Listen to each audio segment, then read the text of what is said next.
Justin Landis, and welcome to the Landis Book, where we take an inside look at the world of real estate through the eyes of some people who've done it for a while. And today, I'm going to go over a question that I get asked a lot, which is, should I consider getting a real estate license?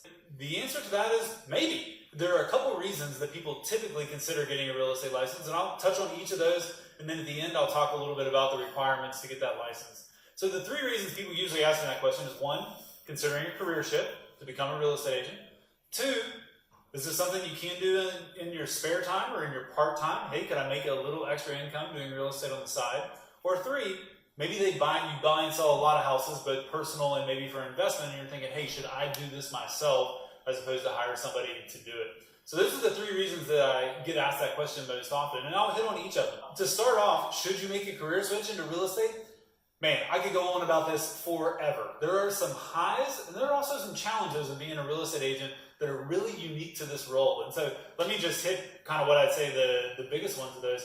For a high, man, we get to help people with what's typically the biggest thing going on in their life, which is a really big decision, a really big financial decision. And so if you love to serve other people and love to be around other people, this is a great career for that. Secondly, on that note, you can make it whatever you want, right? I mean, there are real estate agents that sell 2 houses, real estate agents that sell 200 houses, that sell only new houses, only old houses, all over the place, only in a certain location.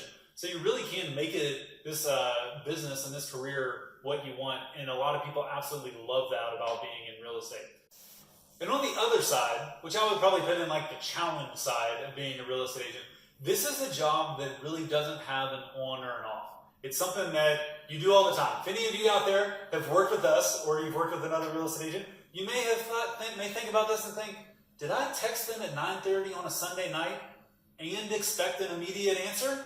A lot of you, you know that's true. It's you. Yes, you did expect an answer at 9:30 on a Sunday night.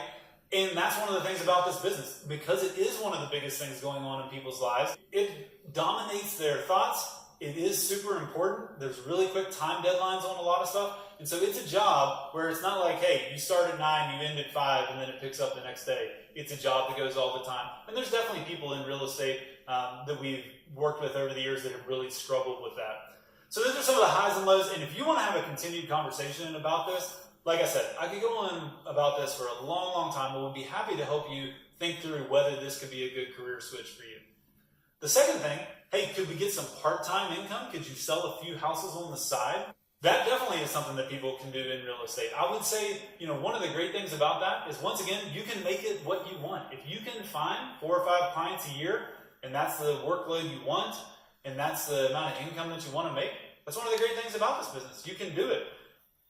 On the opposite side of that, this is a competitive industry, and especially if you're starting out getting in part-time, you're competing against people that this is what they do, and this is the only thing they do. I can say from my personal standpoint, for the last 15 years, real estate has dominated my mind most of the day, and you have other people that you're competing against like that, and so it can be really difficult to get started part-time and take a little bit of a ramp-up period.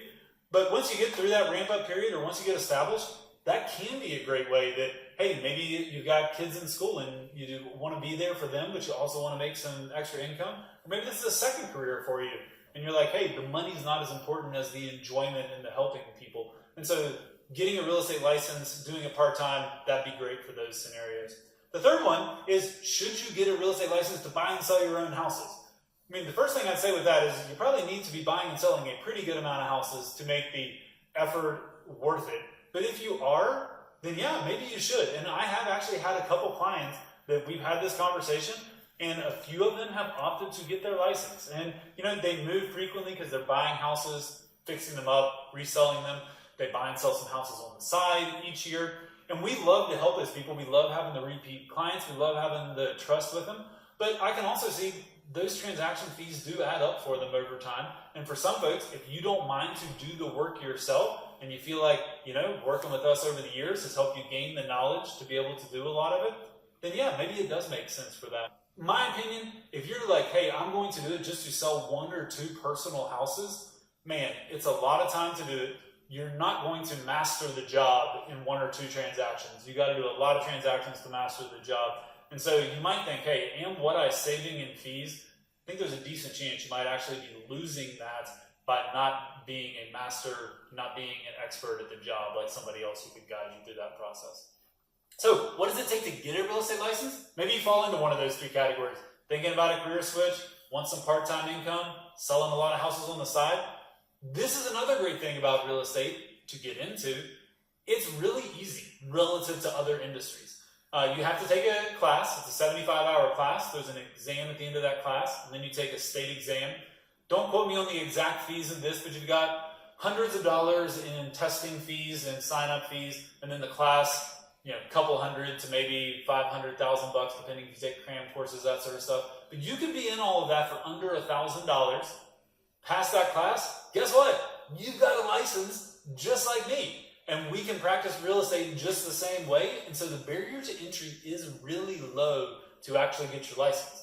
One thing I'll say, just because you got the license doesn't mean that you know all the ins and outs of the job. And so that's a whole nother thing. But to actually get the license and get started, that's the beauty of it, is it's not that challenging. And even the first year requirements for post-license, you have to take 25 hours that year in post-license, which is great, but it's not an overwhelming amount. It's something you can definitely do part-time while you're making the switch into real estate. So, to recap, it is relatively easy to get into real estate.